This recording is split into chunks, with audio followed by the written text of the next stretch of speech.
Hey, good morning to everybody. Happy Monday. It's Daryl P here, aka Artist in Recovery. I think I want to start this video off by talking about Beau, the fifth column, or Justin King.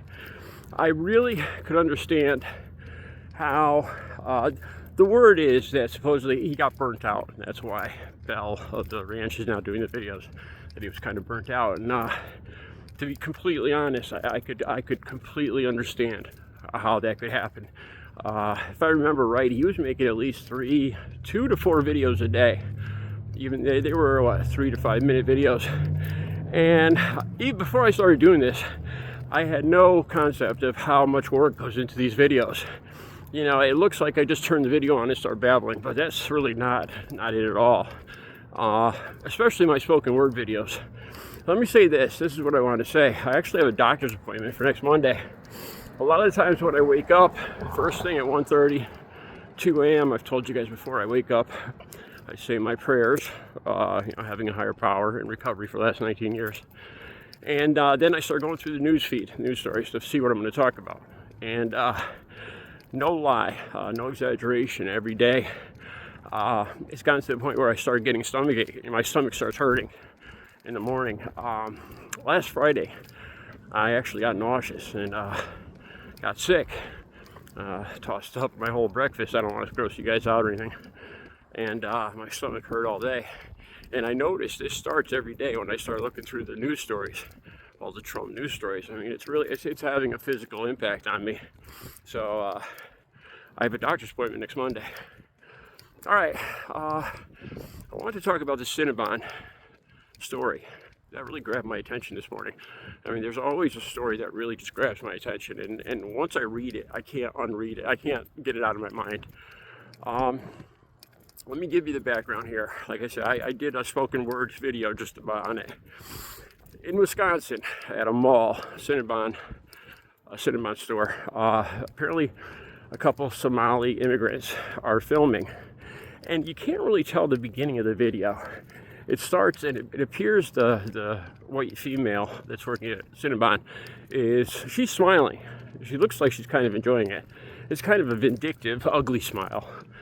And she's saying, or it starts off saying, she says, "Are you filming me? How about if I throw some water on you?" And then she starts making obscene gestures, going like this, and saying she's racist. So she actually says, use the N-word. She says, you are, bam, and let's see, it just gets more ugly as the video goes on. Now, all over X, now she got fired for this, and Cinnabon said that they don't hire, people that aren't good at customer service, so they fired her right away. On X, they started not a GoFundMe, but on another app. They raised $80,000 for this woman in just, I don't know, a day or two. And so like I said, I get these stomach aches, and my stomach's just hurting at this point. So I'm reading the comments by MAGA folk, and they're saying that she was sexually harassed by these Somalis. And she was just she was just responding. I see all these comments saying, we support Americans. So basically they're saying it's fine, that she was spewing the N-word, her suck it motions to these customers. Usually the customer's always right. Most times if somebody's doing a job and they have self-esteem, they have self-confidence, they can overlook something like this. Even if the Somali folk were saying something to her. That's the thing, you can't tell, because this video starts off, and it's possible that the server, the girl, said something about the hijabs that the Somalis were wearing. She called them witchcraft bandanas. Yeah, I mean, tell me you're ignorant without telling me you're ignorant. And then the Somalis say, why do you dress like that?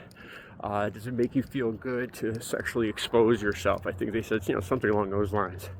You know, so I started hearing this, you know, and I guess the bottom line is the whole thing turned me off.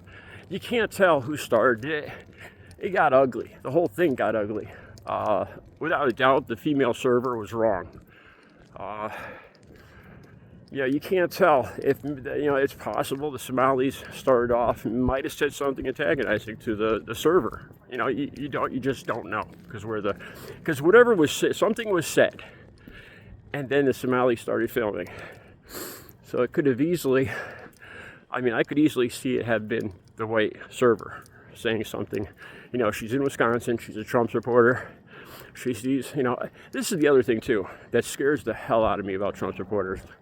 Whatever, you know, whatever Trump says, like he says, you know, Somalis are garbage, and now it's just like a dog. There's a dog whistle, you know, and Trump supporters just attack.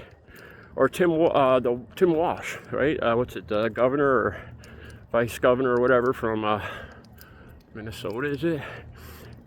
Trump called him, one of them called him a retard, and now he's being harassed at his house by Trump supporters. It's like they are just a sick bunch of cultists, and all Trump has to do is point them in a direction. January 6th, another perfect example. You know, so I could see that this worker, you know, she's living in Minnesota where there's a large Somali immigrant community, you know, and she's seething after hearing her co-leader. And, you know, two Somalis walk up, and I could see her starting this. I could easily, you know, I don't know that. I don't know that for a fact. You can't tell in this video. This is the bottom line. I'm just disgusted. I really am.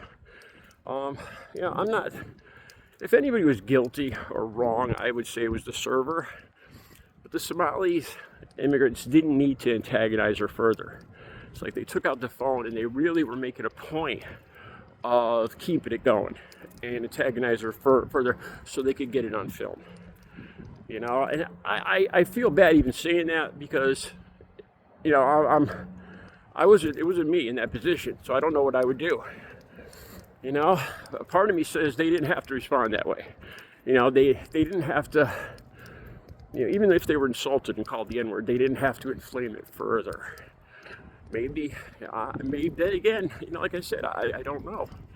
You know, if I was a person of color, maybe it's good to capture this stuff on film so people could actually see what they have to endure every day. You know, it makes me sad. It makes me sad that a good portion of America, both sides, everyone, in some cases, are acting like vindictive, retributive junior high schoolers, you know, trying to get this all on film. Let me know what you think. I'll put the links to the video down below so you could actually see the videos. I'll put links to the X so you can see the comments too down in the video description. Let me know what you think. Have a good Monday. It's so cold the video won't shut off. Oh my God.